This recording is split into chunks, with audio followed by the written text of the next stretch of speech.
All right, I have kind of a special test today, and this is going to be kind of a battle of the classic man stopper rounds. Our 9mm 9B PLE 115 grain plus P plus rated at 1300 feet per second versus our Federal 357B, a 125 grain semi-jacketed hollow point rated at 1440 feet per second. Now this ammo was provided by Dan the Wolfman. He sent me a few rounds of this, so I'm just going to do a ballistic test today because I only have 5 rounds of each, and we're going to see what kind of ballistic performance we can get with these rounds. And interesting thing about these rounds is they do show up on one-shot stop charts. I know a lot of people don't like to look at those charts. They say they're not legitimate and all that, but typically when we look at something like this 9B PLE, what you're looking at is something like 88-89% one-shot stopping power, as where before that 9mm pretty much sucked, 50-60%, something like that, as where this 357 Magnum as a 96% one-shot stop, the same as the Remington, same rated velocity and all of that, same semi-jacketed. However, our hollow cavity is different on this than the Remington. It's actually deeper and there's less scallops on the side. There's no scallops, I mean. So we're going to see how they are compared to each other. Now, interesting thing, you might look at 88-89% and you look at 96% one-shot stop and you say, hey, that's about the same. But when you actually put in the fractions, you're actually looking at, just based on those charts, that more than 1 out of every 10 times this isn't going to stop someone with one shot. As with this, in fractions, it's less than 1 out of 20. So significant difference there. So our failure rate with our 357 is actually half. And along with testing these, I'm going to keep notes of what we're getting because I want to see how this compared to the Remington that I already tested. Now with that Remington, I had a 125 grain at 1391 feet per second. And through our MDF, we had 13 inches expansion, or 13 inches penetration, I mean.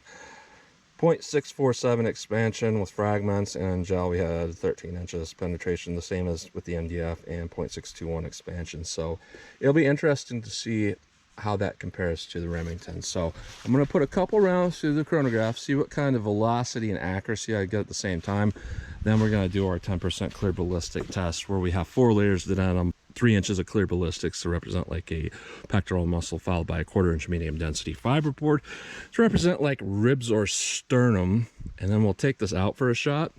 And typically there's a 2-inch difference between the MDF and not the MDF, but not always, because bullets sometimes do interesting things and they don't do the exact same expansion, or they don't go through exactly straight. But this should give us a good idea of what would happen if it hit something like bone, ribs, sternum, versus not hitting that. So let's see how these two classic law enforcement rounds do compare to each other. So let's get started with the test. All right, I'm about 5 yards from the target, 4 yards from the chronograph. First up, we have our 9mm.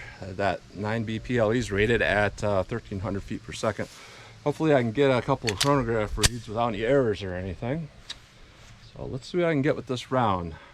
9B PLE. 1331. 1356.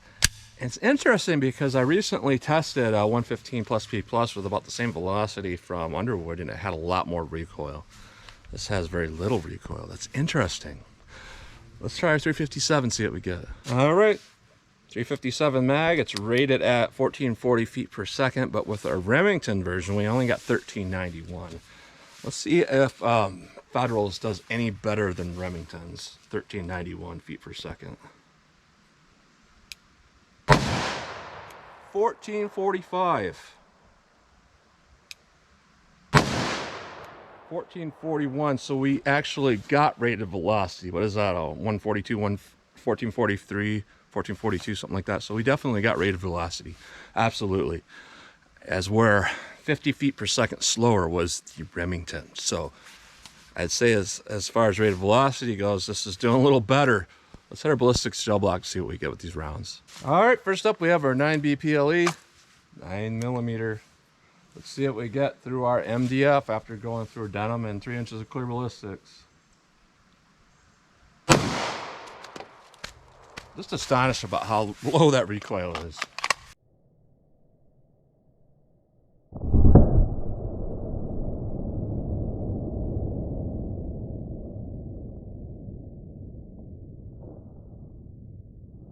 All right, so what we're looking at there is interesting because we only got about 9.5 inches damage path, which would typically be about 11 and a half without the MDF. So let's take that MDF out and we'll see what we get. All right, no MDF, just our gut shot. Let's see how this round does like this.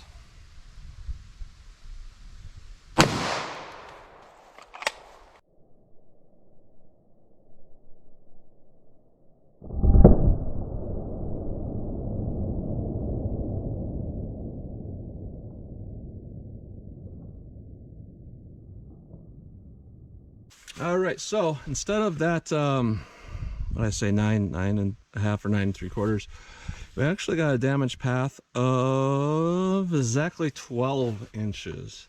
So that's really close to that 2-inch difference, and we are really close to that minimum. So what that's going to tell you is this isn't going to meet any modern FBI protocol, because what they're doing with wanting 12 to 18 is to be able to go through an arm from the side and still hit vitals.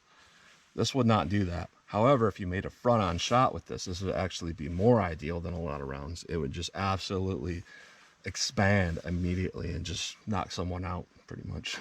Let's see how our 357 does. All right, 357 Magnum, 357B through our ribs or sternum shot. Let's see what we get with this round.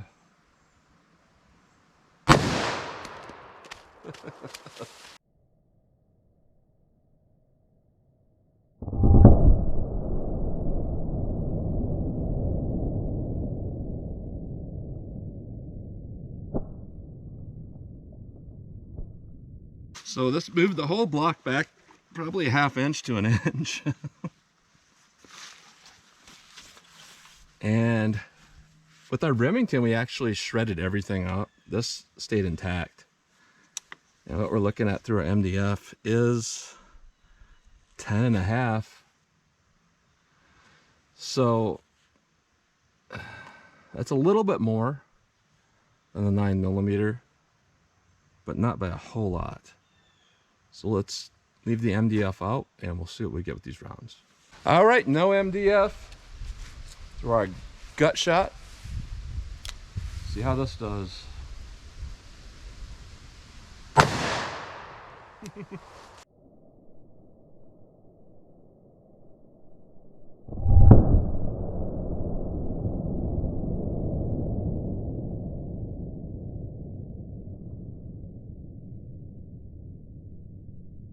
So what we're looking at there is we got about 14 inches penetration. So there's a difference there in our equation where we got a little over 3 inches more penetration. So overall, I'm going to say that this did better than the Federals or the Remington's version. This is more consistent, and as well as that 9mm is very consistent. So since I only have one round of each of these left, I'm going to go back from 75 yards, act like everything's on the line with that one round, see if I can hit my steel silhouette just for fun. All right, there's our target way out there from 75 yards. I only have one chance. Everything's on the line. One round in the chamber.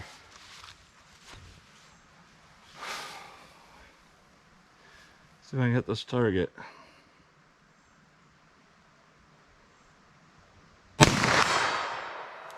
A little bit low, but there we go.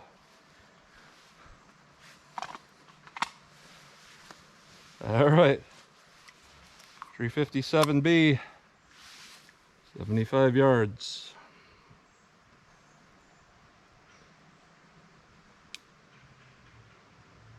There we go. I'm not sure where I hit, but at least I hit. A lot of people ask, why do I shoot double action, not single action? It's because when I shoot single action, It's kind of a loose trigger pull. I'm like a little bit shaky, you see? When I shoot double action, it forces my palm and my finger to grip real tight, and for whatever reason, it stabilizes me. So that's why I shoot double action. But anyways, overall, thought of this ammunition, absolutely excellent. It's not going to meet any FBI protocol currently because they put some pretty high protocols and going through hard barriers first. And when you have a bullet, especially like that 357 that's exposed lead, that's meant to fragment. And that will fragment very quickly against steel. Not so much when it hits something soft, but when it's something like steel, it's going to fragment off.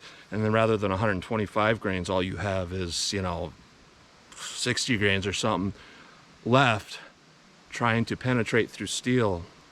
And it's just kind of like a 22. It's not going to do it.